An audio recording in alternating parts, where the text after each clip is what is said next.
Toujours dans l'actualité, le monde d'aujourd'hui ne cherche pas des personnes bourrées de dons. Il a désespérément besoin de serviteurs fidèles. C'est le message qui a résonné à Agapé Ministry pour la consécration de 8 nouveaux ouvriers de la moisson, parmi lesquels Jean-Roger Minkeng. Romaric Moifeux, Michel Messy, reportage.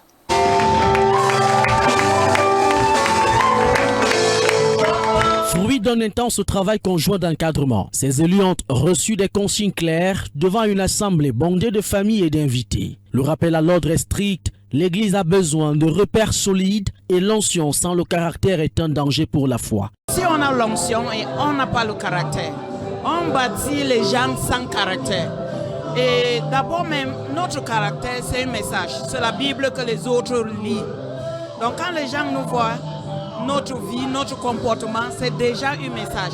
C'est déjà la Bible qui lit là-bas. Donc on ne peut pas dire que oui, on a le don de prophétiser, on a le don de faire le miracle. Et on fait le miracle bien sûr, mais sans le caractère, c'est dangereux. Recevez cette grâce aujourd'hui. Le point d'orgue de cette célébration fut l'acte sacré de l'ordination. Au rythme de fortes déclarations prophétiques, l'huile a coulé au nom du Père, du Fils et du Saint-Esprit. Ils ont été ouants pour accomplir leur mission en esprit, en vérité et dans une intégrité absolue. S'appuyant sur Matthieu 28, verset 19, les ordonnateurs rappellent cette charge spirituelle immense qui attend les ordonnés. C'est l'instruction que Jésus avait laissée à ses disciples d'aller faire les disciples dans tout le monde.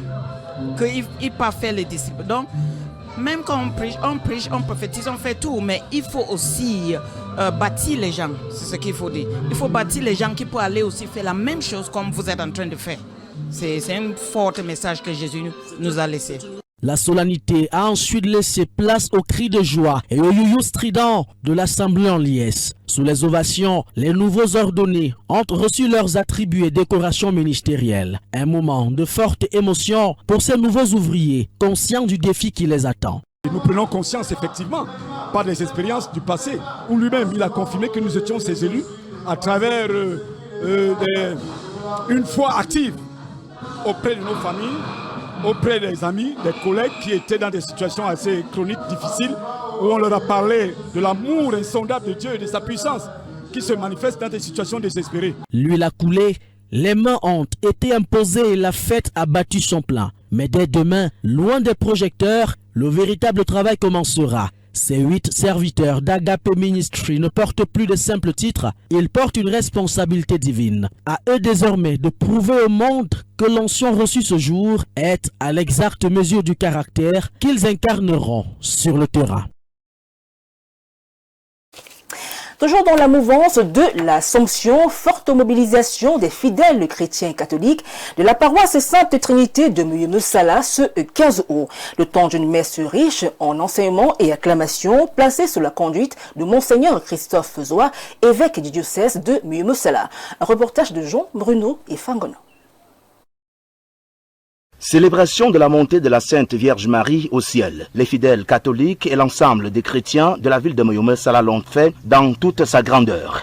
En communion avec l'évêque du diocèse de Sarmelima, Monseigneur Christophe Zoa, la messe dite ce 15 août 2026 en la paroisse Sainte Trinité de Muyemesala est non seulement le temps de magnifier la mère du Sauveur de l'humanité, mais aussi et surtout l'occasion d'illustrer sa théologie de mère du Messie, fille d'Israël, peuple d'alliance, et l'Église, corps du Christ. Pour le patron de circonstances, la célébration de l'Assomption est un moment idoine pour la conscientisation des chrétiens en général, mais de la jeunesse en particulier sur l'obéissance et la prière. Quand vous êtes obéissant, vos prières vous produisent, Dieu lui-même vous récompense quand vous obéissez à sa volonté.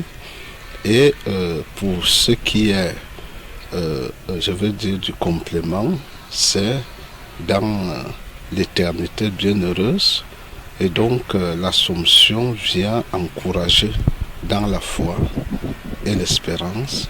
La commémoration de la montée de Marie au ciel est aussi l'instant choisi pour certains fidèles de faire la mise à jour de certains sacrements, notamment les baptêmes et la première communion. Les moments qui coïncident avec la tournée pastorale de l'évêque du diocèse de Sarmelima, vivement salué par les fidèles chrétiens de la ville.